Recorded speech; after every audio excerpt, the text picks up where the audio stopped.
जलेगी तेरे बाप की। ये क्या कोई मुन्ना भाई एमबीबीएस पार्ट 3 बन रही है क्या, या मुंबई अंडरवर्ल्ड पे फिल्म बन रही है? कोई डायलॉग्स होते हैं? हनुमान जी ऐसे डायलॉग्स बोलेंगे? और जिसे लिखे मनोज मुंतशिर शुक्ला ने। आप खुद शर्म से पानी पानी हो जाएंगे जो डायलॉग्स इसमें कहे गए हैं। सबसे पहले रावण के जो बेटे हैं इंद्रजीत, वो हनुमान से कहते हैं जली ना। दोस्तों आप जानते हैं जब ये शब्द हम कहते हैं जली ना, तो ये दरअसल एक मीम है। आपको याद होगा शायद अक्षय कुमार की कोई फिल्म थी जिसमें अक्षय कुमार जो हैं उंगली उठाकर कहते हैं जली ना, यानी कि अक्षय कुमार के मीम का इस्तेमाल किया जा रहा है रामायण पर आधारित आदि पुरुष में। अरे थोड़ी बहुत मेहनत कर लो शुक्ला बाबू, बात यहां नहीं रुकती, आगे देखिए साहब।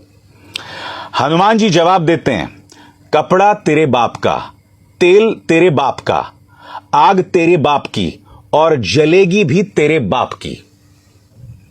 ये डायलॉग किसके हैं? भगवान श्री राम के परम भक्त हनुमान के बाप। बात यहां नहीं रुकती दोस्तों, कई ऐसे डायलॉग इस फिल्म के अंदर हैं जो मैं आपको पढ़ के सुनाना चाहता हूं।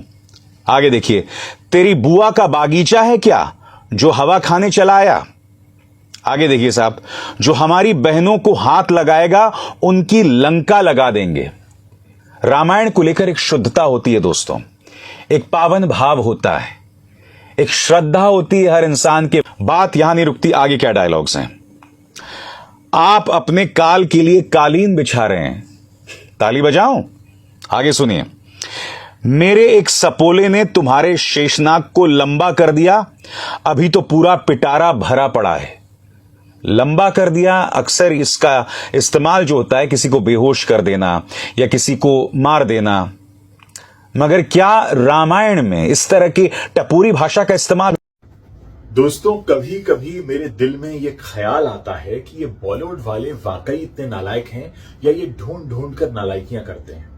मैं बात कर रहा हूं फिल्म आदि पुरुष की, जिसकी रिलीज के साथ ही इसमें नेपाल में बैन लगने की नौबत आ गई है, क्योंकि इस फिल्म में एक ऐसा डायलॉग है जिसको लेकर नेपाल के लोगों को आपत्ति है, और जहां तक मैं सही हूं इस पर आपत्ति तो भारत के लोगों को भी हो सकती है, क्योंकि महाकाव्य रामायण के अनुसार माता सीता का जन्म नेपाल के जनकपुर में हुआ था, लेकिन इस फिल्म में माता जानकी को, सीता जी को भारत की बेटी बताया गया है। और इसी बात पर विरोध जताते हुए काठमांडू के जो मेयर हैं पालेन शाह, उन्होंने साफ तौर पर कह दिया है कि जब तक इस डायलॉग को नहीं हटाया जाएगा हम नेपाल में कोई भी इंडियन फिल्म चलने नहीं देंगे। अब आप सोचिए कि बॉलीवुड वाले थुकाने में इतना ज्यादा आगे हैं कि भारत ही नहीं बल्कि विदेशों में भी थुका कर आ जाते हैं। और सोचिए नेपाल में बैठे लोग कितना हंस रहे होंगे इस बात को बार बार सोचकर कि इन्होंने इतनी बड़ी 500 करोड़ रुपए की फिल्म बना दी, लेकिन इतना बड़ा रिसर्च में एक गैप रह गया। ये पढ़ा नहीं था या समझा नहीं था, या पढ़ने और समझने के बाद भूल हुई है, ये किसी भी स्तर की भूल हो, लेकिन ये माफी के काबिल तो बिल्कुल नहीं है। और सबसे बड़ी बात, रामायण हमारे देश की पहचान है, हमारे देश की संस्कृति का हिस्सा है, और उसमें जो मेन सीता माता हैं उनके जन्म को लेकर ही इतनी बड़ी गलती।